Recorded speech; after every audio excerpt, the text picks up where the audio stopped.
Hello అందరికీ welcome back to our channel. రెగ్యులర్గా అమ్మ చేసిన ఎగ్ కర్రీని ఎలా చేయాలో చూసేద్దాం. మసాలాలు ఏమీ లేకుండా మంచి గ్రేవీతో, ఓన్లీ ఎగ్గే కాదండి, ఎగ్ కర్రీలో ఎండు రొయ్యలు కూడా యాడ్ చేశారు. అసలు నీచు వాసన లేకుండా ఎలా చేయాలో చూసేద్దాం. టేస్ట్ మాత్రం చాలా బాగుంటుంది.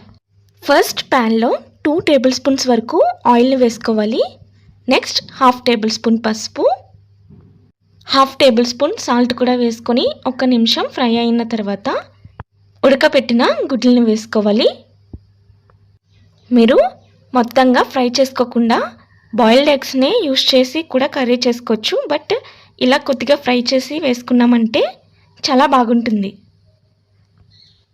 మరీ ఎక్కువగా ఫ్రై చేయకూడదు, జస్ట్ కలర్ చేంజ్ అయితే సరిపోతుంది.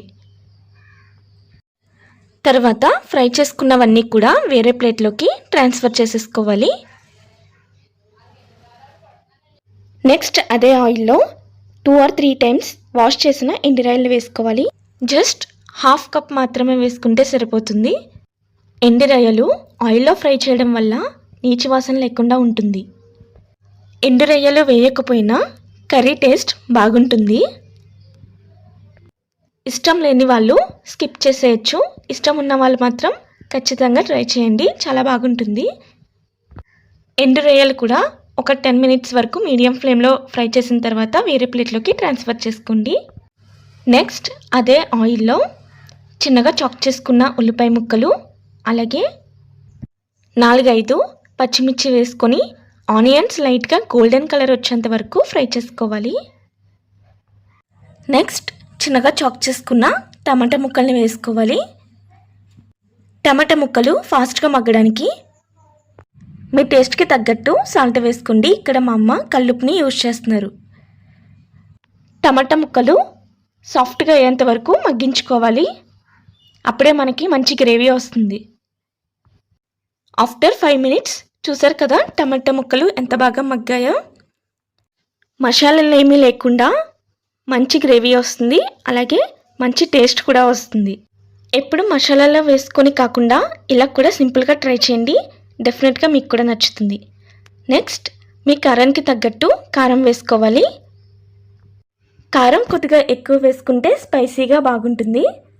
అంతా కూడా బాగా కలిసేంత వరకు మిక్స్ చేసేసుకోండి. ఒక 2 minutes వరకు ఆయిల్లో ఫ్రై చేసుకోవాలి. కారం కూడా పచ్చివాసన పోతుంది. తర్వాత ఆయిల్లో ఫ్రై చేసుకున్న ఎండు రొయ్యలు ఉన్నాయి కదా, అవి కూడా వేసేసుకొని అంతా కూడా బాగా మిక్స్ చేసుకోవాలి. నెక్స్ట్ మీ గ్రేవీకి తగ్గట్టు వాటర్ని వేసుకోండి. వాటర్ వేసుకున్న తర్వాత అంతా కూడా బాగా కలిసేంత వరకు మిక్స్ చేసుకొని వాటర్ మరుగుతున్న టైంలో మనం ఉడికించి ఫ్రై చేసుకున్న ఎగ్స్ ఉన్నాయి కదా, అవి వేసేసుకోవాలి. గుడ్లు పులుసు కాదు, ఇది ఇగురు కాబట్టి వాటర్ తక్కువగానే వేసాము. ఇగురు కాస్త దగ్గర పడేంత వరకు ఉడకనివ్వాలి. నెక్స్ట్ చిన్నగా చాప్ చేసుకున్న కొత్తిమీరని వేసుకోండి. కొత్తిమీర అవైలబుల్లో లేకపోతే 1 టేబుల్ స్పూన్ ధనియాల పొడి వేసుకోండి, సరిపోతుంది. నెక్స్ట్ ఇగురు కొద్దిగా పలుచగా ఉన్నప్పుడే దించుకున్నామంటే చల్లారిన తర్వాత కొద్దిగా థిక్గా వచ్చేస్తుంది. అంతే, చాలా సింపుల్గా చేసుకోవచ్చు. నచ్చితే సబ్స్క్రైబ్ ఫర్ మోర్ వీడియోస్.